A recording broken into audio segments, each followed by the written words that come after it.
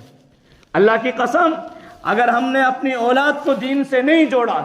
مدارس اور مکاتب سے نہیں جوڑا ہے، قرآن و حدیث سے نہیں جوڑا ہے، اسلام سے نہیں جوڑا ہے، خدا کی قسم یہی اولاد کل قیامت کے دن میدان محشر میں اللہ تبارک و تعالیٰ کے سامنے ہم اپنے ماں باپ کی گریبان پکڑ کر کہے گی یا اللہ یہ ہمارے بڑے ہیں، یہ ہمارے باپ دادا ہیں، انہوں نے ہم کو دین نہیں سکھایا ہے، انہوں نے ہمیں نماز کے لیے نہیں بھیجا تھا، انہوں نے نماز کی پابندی نہیں کروائی تھی، مساجد اور مدارس سے نہیں جوڑا تھا۔ اللہ تبارک و تعالیٰ سے وہ فرمائیں گے اللہ ان کو دگنا عذاب دے۔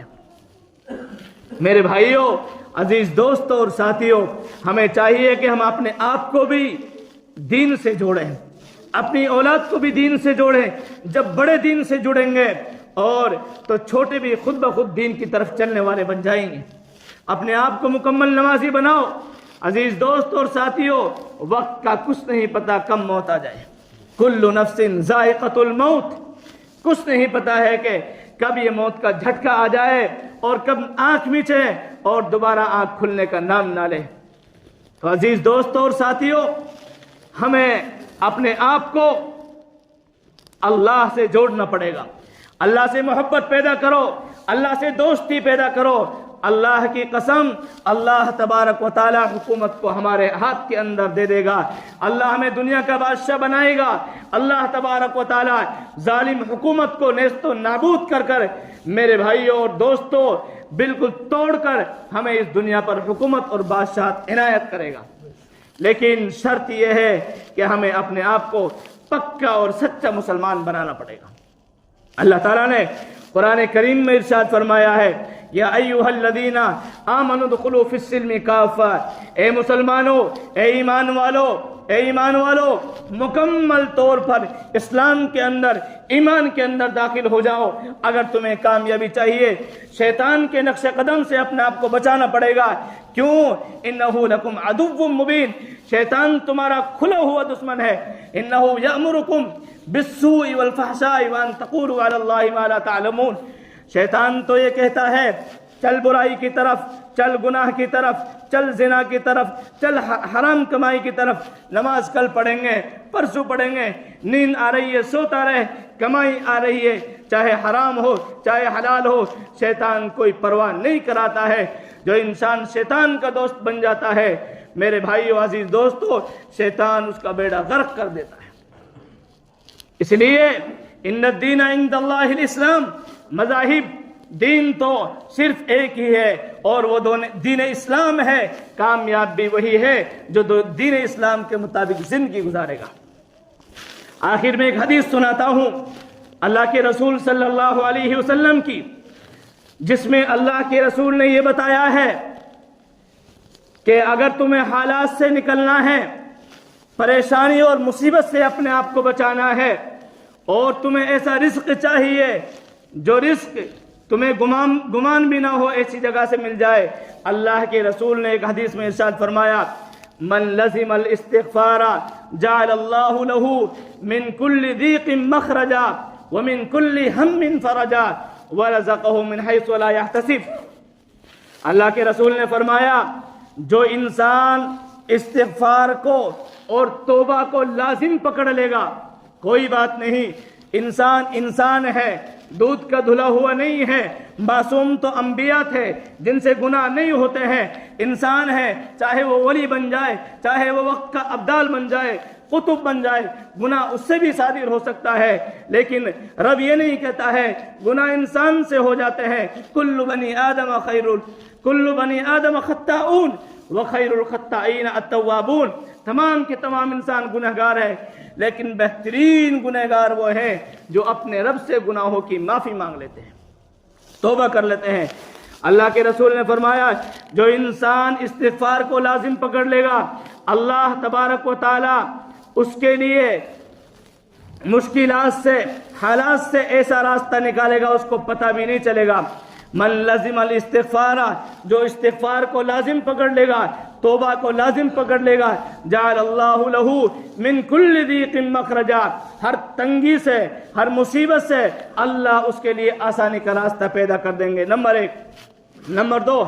ومن كل هم فرجا، اور ہر غم سے، ہر رنج سے اللہ تبارک و تعالی اس کو نکال دیں گے اور اس کے راستے کو کشادہ فرما دیں گے۔ اور تیسری چیز، آج جس کی تلاش کی وجہ سے اور جس کی وجہ سے ہم اپنے رب کو بھول گئے ہیں، ہم آخرت کو بھول گئے ہیں، تیسری چیز آپ نے فرمایا، وَرَزَقَهُ مِنْ حَيْثُ لَا يَحْتَسِبُ، جو انسان استغفار کو لازم پکڑ لے گا، اللہ اسے ایسی جگہ سے رزق دے گا کہ اس کو گمان بھی نہ ہوگا۔ ایک مختصر سا واقعہ بیان کرتا ہوں۔ ایک صحابی کا واقعہ ہے کہ اللہ کہاں سے کہاں دیتا ہے۔ ایک صحابی جنگل میں گئے استنجا کے لیے، کیونکہ اس وقت باتھ روم نہیں تھے گھروں کے اندر جس طرح ہم نے بنا رکھے ہیں، جنگل میں چلے گئے دور استنجا کرنے کے لیے۔ جب وہ استنجا کرنے کے لیے بیٹھے اور استنجا میں مشغول ہو گئے تو ایک چوہا نکلا، چوہا بل سے نکلا، اس نے دیکھا سامنے کوئی بیٹھا ہوا ہے، چوہا دوبارہ اپنے بل کے اندر چلا گیا اور دوبارہ جب نکلا تو اس کے منہ کے اندر ایک سونا کا سکہ تھا، اس کو لے کر آیا، صحابی کے سامنے پٹک کر پھر چلا گیا، پھر بل میں گیا ہے، دوبارہ بل سے دوبارہ سونا کا سکہ لے کر آیا ہے اور صحابی کے سامنے پٹک دیا ہے۔ 18 مرتبہ وہ بل کے اندر گیا اور سونے کے 18 سکے وہ لے کر صحابی کے سامنے پٹک دیے۔ بہت بڑی قیمت ہوتی ہے۔ اس صحابی نے یہ ماجرا دیکھا اور اس نے سوچا یہ کیا ماجرا ہے، یہ کیا معاملہ ہے۔ جب اس چوہا نے دیکھا کہ میں نے سب کچھ اس کے سامنے لا کر پٹک دیا ہے، ابھی تک وہ شخص بیٹھا ہوا ہے، تو چوہا پھر بل کے اندر گیا اور جس تھیلی کے اندر یہ تمام کے تمام سکے تھے وہ تھیلی بھی سامنے لے کر آ کر پٹک دی اور اس نے ذہنی اعتبار سے کہنے لگا بھائی اب میرے پاس کچھ نہیں، یہ تھیلی ہے، یہ بھی تم لے جاؤ، اب یہاں سے چلے جاؤ۔ وہ صحابی وہاں سے گیا اللہ کے رسول کے پاس۔ ہماری طرح نہیں، اگر کسی کو کچھ مال مل جاتا ہے چھپاتا پھرتے ہیں، اللہ کا جو حق، جو زکوٰۃ اس کے اندر، صدقہ اس کے اندر بنتا ہے، اس کو بھی نہیں نکالتے ہیں۔ اللہ کے رسول کے پاس گیا، اللہ کے رسول یہ ماجرا ہے، یہ معاملہ ہے، اس کے اندر اگر کوئی زکوٰۃ بنتی ہو اور اگر کوئی حق بنتا ہو وہ لے لیجئے۔ اللہ کے رسول نے فرمایا یہ اللہ نے خزانہ غیب سے تیرے لیے دیا ہے، اس میں کچھ نہیں، اس کو لے جاؤ۔ میرے بھائیوں، اگر ہماری نیت صاف رہے گی اور اگر ہم اللہ کو ماننے والے بن جائیں گے، توبہ اور استغفار کر لیں گے، گناہوں سے اپنے آپ کو بچائیں گے، نمازوں کی پابندی کریں گے، اللہ تبارک و تعالیٰ ایسا راستہ ہمارے لیے عنایت فرمائیں گے۔ اللہ مجھے بھی اور آپ سب کو عمل کی توفیق